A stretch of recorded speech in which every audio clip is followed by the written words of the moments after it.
एक औरत जिसके हाथ में सिर्फ इख्तियार ही नहीं बल्कि इंसाफ की रूह भी थी। आज उसने अपने जिला के तरक्कियाती अफसर का ताकतवर लिबास नहीं पहना था। आज वो सिर्फ एक नौजवान लड़की थी, टी शर्ट और जीन्स में मलबूस अपनी सबसे अच्छी दोस्त की शादी में जा रही थी। सुबह की धूप शेरगढ़ जिला में दाखिल होने वाली सुनसान शाहराह पर फैली हुई थी। ईशा के लिए ये सफर सिर्फ एक जाती सफर नहीं था, ये एक इम्तिहान था। उसने मकामी चेक पोस्टों पर खुलेआम होने वाली बदउनवानी और इख्तियारात के नाजायज इस्तेमाल के बारे में बहुत सी रिपोर्टें सुनी थी, खास तौर पर एसपी इंशु वर्मा की सरपरस्ती में। इसने खुद इसे आजमाने का फैसला किया। कोई सरकारी गाड़ी नहीं, कोई शनाख्ती कार्ड नहीं, बिल्कुल एक आम शहरी की तरह। वो देखना चाहती थी कि एक आम आदमी के साथ कैसा सुलूक किया जाता है। सब कुछ बदल गया जब वो नंदनपुर कस्बे के बाहर चेक पोस्ट पर पहुंची। वहां सड़क के बीच में रिवायती तकब्बुर के साथ इंस्पेक्टर रंजीत सिंह खड़ा था, एक मोटा मगरूर आदमी जिसके चेहरे पर रिश्वतखोरी की आदत की खुद पसंदी साफ आया थी। रंजीत सिंह ने अपना पांव जमीन पर पटका और डंडा लहराकर ईशा को गाड़ी साइड पर लगाने का इशारा किया। फौरन रंजीत करीब आया। उसकी नजरें बेबाकी से उसे सर से पांव तक टटोल रही थी। कहाँ जा रही हो बीबी, ऐसे कपड़ों में, और हेलमेट भी नहीं पहना? कानून का कुछ पता है कि नहीं, या शादी में सिर्फ पेट भरने जा रही हो? ईशा ने हैरत अंगेज तौर पर पुरसुकून चेहरा बनाए रखा। उसने मुख्तसर जवाब दिया, इस बात पर जोर देते हुए कि उसने रफ्तार की खिलाफ वर्जी नहीं की और वो एक शादी में जा रही है। इस सुकून ने रंजीत के गुस्से को ठंडा नहीं किया, बल्कि उसने उसके तकब्बुर को और भड़का दिया। ओह, ये तो हमें कानून सिखाएगी अब। वो ईशा के चेहरे के करीब झुका। उसकी बदबूदार सांस उसके चेहरे से टकराई। उसकी आवाज धीमी और धमकी आमेज हो गई। या चाहती हो कि मैं तुम्हें कानून का सबक यहीं उसी वक्त सिखा दूं? ये फैसला कुन लम्हा था। ईशा जानती थी कि उसका मकसद सिर्फ बचना नहीं है, उसे एक नाकाबिले तरदीद सबूत की जरूरत थी। एक पुल में उसने छुपाए गए खुफिया रिकॉर्डिंग डिवाइस को आहिस्ता से छुआ। उसने उसे चालू कर दिया था। जब उसने जोर देकर कहा कि उसने कोई खिलाफ वर्जी नहीं की, तो रंजीत सिंह का सब्र जवाब दे गया। गुस्सा फट पड़ा। उसने अपना हाथ उठाया और ईशा के गाल पर जोर से थप्पड़ मारा।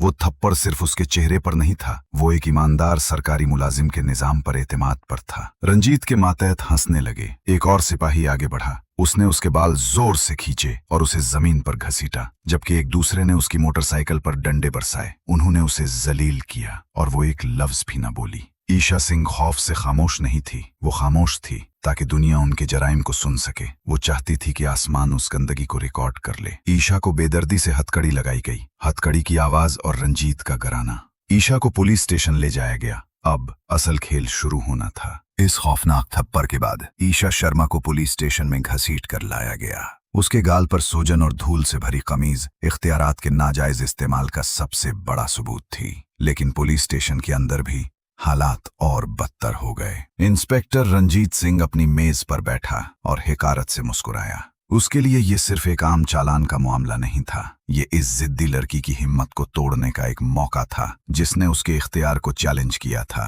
रंजीत सिंह अपने मातहत की तरफ मुड़ा, अपने तारीक इरादों को बिल्कुल न छुपाते। पुलिस की वर्दी पहनकर हमसे ही कानून सीखेगी? इसकी हिम्मत तो देखो। घड़ दो कोई भी केस, कोई भी।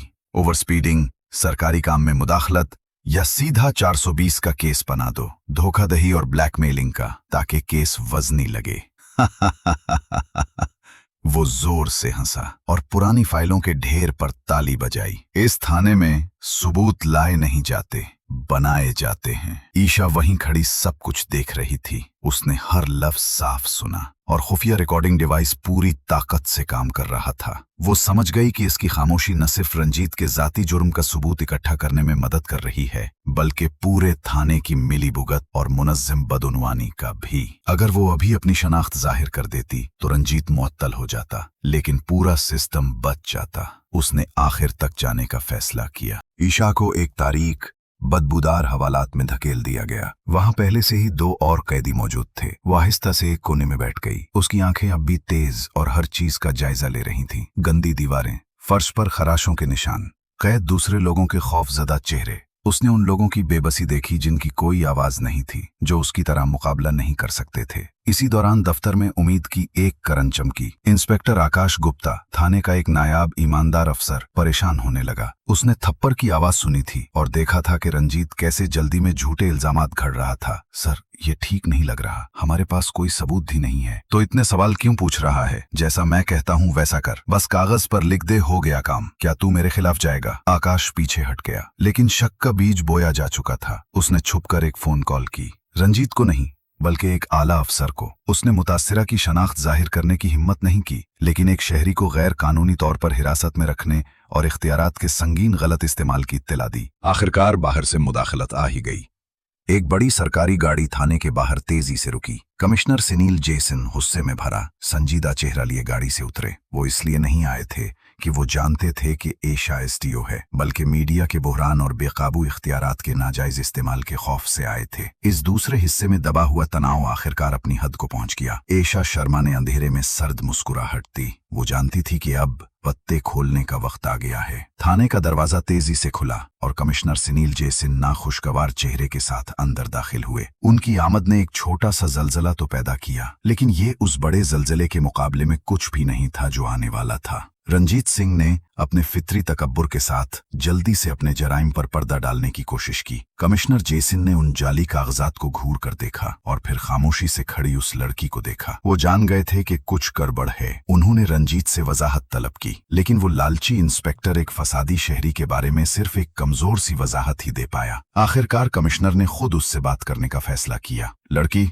तुम्हारा नाम क्या है? और फिर इतनी तजलील, तशद्दुद और बेइज्जती के बाद एसडीओ एशा शर्मा ने पहली बार अपनी आवाज खोली। ये कोई इल्तिजा नहीं थी, ये एक फैसला था। मैं एसडीओ एशा शर्मा हूँ। पूरे पुलिस स्टेशन पर मौत का सन्नाटा छा गया। रंजीत सिंह तो जैसे वही मौके पर ही ढेर हो गया। वो न सिर्फ इख्तियारात के नाजायज इस्तेमाल में रंगे हाथों पकड़ा गया था, बल्कि उसने एक आला अफसर पर जिस्मानी हमला किया था और उसे खुफिया ड्यूटी के दौरान हिरासत में रखा था। एशा वहीं नहीं रुकी। उसने अपने लिबास से वो छोटा सा रिकॉर्डिंग डिवाइस निकाला, उसे मेज पर रखा और कमिश्नर की तरफ सरका दिया। इंस्पेक्टर रंजीत सिंह, तुमने मुझसे मेरा नाम पूछा था और मैंने जवाब दे दिया। अब मेरा तुमसे एक सवाल है, क्या आपने उनकी हर बात सुनी कमिश्नर साहब? जाली फाइलें बनाने और झूठे इल्जामात घड़ने के बारे में इस रिकॉर्डिंग में कमिश्नर जेसन को सब कुछ सुनने की जरूरत नहीं थी। वो जुर्म की संगीनी को समझ चुके थे। तुमने जानबूझकर किया, तुमने मुझे फंसाया, तुम्हारे पास कोई इख्तियार नहीं है। उसने जल्दी से अपना तबादला का ऑर्डर निकाला जो 3 दिन पहले ही साइन हो चुका था। मेरा तबादला हो चुका है, तुम मेरा कुछ नहीं बिगाड़ सकती। तबादला के ऑर्डर ने तो सब कुछ और आसान कर दिया। ये साबित करता है कि तुम्हारा यहाँ कोई मुस्तकबिल नहीं, लेकिन ये उन जराइम को नहीं मिटा सकता जो तुमने यहाँ इंस्पेक्टर के ओहदे पर रहते हुए किए हैं। उसने ऑर्डर को मेज पर रखा, एक कलम उठाया और फैसला कुन अंदाज में उस कागज पर जली हुरूफ में लिखा, फौरी तौर पर मुअत्तल। एशा शर्मा कमिश्नर की तरफ मुड़ी। उसकी आवाज में अटल फैसला था। कमिश्नर साहब, रंजीत सिंह को गिरफ्तार करें। एक सरकारी अफसर पर हमला, इख्तियारात का नाजायज इस्तेमाल और सरकारी रिकॉर्ड में जालसाजी के इल्जाम में वो यहीं नहीं रुकेगी। वो एसपी इंशु वर्मा को भी नहीं छोड़ेगी। हम सब उसमें शामिल हैं। दोस्तों, इंसाफ के इस लम्हे के बाद अगर आप भी एसडीओ एशा शर्मा की हिम्मत और जहानत से मुतमईन और मुतासिर हुए हैं तो इस वीडियो को लाइक करके और रोजनामा को सब्सक्राइब करके अपना प्यार दिखाएं, ताकि आप आने वाले इससे भी ज्यादा चौंका देने वाले इंकिशाफात को मिस ना करें। शेरगढ़ जिला के पुलिस स्टेशन में अफरा तफरी उरूज पर पहुंच गई जब एसपी इंशो वर्मा की चमकती हुई काली एसयूवी ने ब्रेक लगाई। वो गाड़ी से बाहर निकला, अपनी शानो शौकत में गुम, इस बात से बेखबर कि वो अपने कैरियर की सजाए मौत की तरफ कदम बढ़ा रहा है। एसपी वर्मा ने कमिश्नर जेसन को देखा, अफरा तफरी को देखा और फिर ईशा शर्मा को देखा। उसने उसे पहचान लिया, लेकिन सिर्फ इस आम लड़की के तौर पर जिसे रंजीत ने अभी जलील किया था। उसने अपना इख्तियार बरकरार रखने की कोशिश की और कमिश्नर से उस फसादी शहरी की मौजूदगी के बारे में सवाल किया। ईशा शर्मा ने उसे मजीद ड्रामा करने का मौका नहीं दिया। वो एक कदम आगे बढ़ी। मैं कोई फसादी शहरी नहीं हूँ, मैं एसडीओ ईशा शर्मा हूँ और मैं यहाँ कानून नाफिज करने आई हूँ। ईशा ने एक लम्हा भी जाया नहीं किया। उसने पहले से तैयार करदा फाइलों का एक बंडल सीधा कमिश्नर की तरफ बढ़ा दिया। इस फाइल में सिर्फ इंस्पेक्टर रंजीत सिंह के खिलाफ ही सबूत नहीं थे, बल्कि खुद एसपी इंशो वर्मा के रिश्वत सतानी और जराइम पेशा अफराद की सरपरस्ती के पूरे नेटवर्क का पर्दाफाश किया गया था। एसपी वर्मा, तुमने रंजीत जैसे लोगों को फूलने फूलने का माहौल फराहम किया। तुमने जुर्म को बचाने के लिए अपनी ताकत का इस्तेमाल किया और ये रहा हर उस नाजायज पैसे का सबूत जो तुमने वसूल किया। एक गहरा सन्नाटा छा गया। कमिश्नर जेसन, जो कानून के आला तरीन नुमाइंदे थे, अब मजीद हिचकिचाई नहीं। इंस्पेक्टर आकाश गुप्ता, एसपी इंशुल वर्मा को फौरी गिरफ्तार करो। मुनज्जम बदउनवानी और इख्तियारात के नाजायज इस्तेमाल के इल्जाम में एसपी वर्मा ने मुजाहिमत करने की कोशिश की, गुस्से में चीखा, लेकिन बहुत देर हो चुकी थी। शेवगढ़ का शिकारी उस औरत के हाथों अपने ही घर में मारा गया था, जिसे उसने सबसे हकीर समझा था। ये वाकया एक वसी पैमाने पर सफाई मुहिम का पहला इशारा था। एसपी वर्मा की गिरफ्तारी के 48 घंटों के अंदर एक जामे तहकीकात का हुक्म दिया गया। बदउनवानी के इस नेटवर्क से वाबस्ता 50 से जायद अफसरान और इंतजामी एहलकारों को गिरफ्तार कर लिया गया। शोगुर जिल हुल कर रह गया था। शेगर की फिजा बदल चुकी थी। खौफ का राज खत्म हो गया था और उसकी जगह हुकूमत पर एतमाद ने ले ली थी। एसडीओ एशा शर्मा ने यह तब्दीली अपने जाती दर्द और हिम्मत से खरीदी थी। मैडम, शेगर जिल अब साफ हो गया है। हर कोई इज्जत से काम कर रहा है। वो हमसे नहीं डरते मैडम, वो सच्चाई के सामने आने से डरते हैं। तुम सही कह रहे हो इंस्पेक्टर गुप्ता। इस वाकये ने साबित कर दिया है कि अगर पूरा सिस्टम भी सड़ चुका हो, तब भी एक पुरज़्म शहरी सब कुछ पलट सकता है, और ये एक काबिल कबूल कीमत थी। एसडीओ एशा शर्मा की कहानी सिर्फ एक जीत नहीं है, ये एक याद दहानी है कि इंसाफ हमेशा बहाल हो सकता है, चाहे अंधेरा कितना ही गहरा क्यों ना हो। उसने अपनी जाती तजलील को एक कौमी सफाई मुहिम में बदल दिया और शेगढ़ के लिए एक नई उम्मीद लेकर आई। अगर उसकी हिम्मत और जहानत की कहानी ने आपके दिल को छू लिया है, अगर आप सच्चाई की ताकत पर यकीन रखते हैं, तो अपनी आवाज बुलंद करें। नीचे कमेंट्स में हमें बताएं कि इस कहानी के किस हिस्से ने आपको सबसे ज्यादा मुतमईन किया। इस वीडियो को शेयर करें ताकि ईमानदारी का ये पैगाम फैल सके, और आज ही रोजनामा चैनल को सब्सक्राइब करना न भूलें। घंटी के बटन को दबाएं ताकि आप हमारे साथ मिलकर उन गुमनाम हीरोज की कहानियां दरियाफ्त कर सकें, जो हर रोज इंसाफ के लिए लड़ रहे हैं। देखने के लिए आप सबका शुक्रिया। अगली कहानी तक के लिए खुदा हाफिज।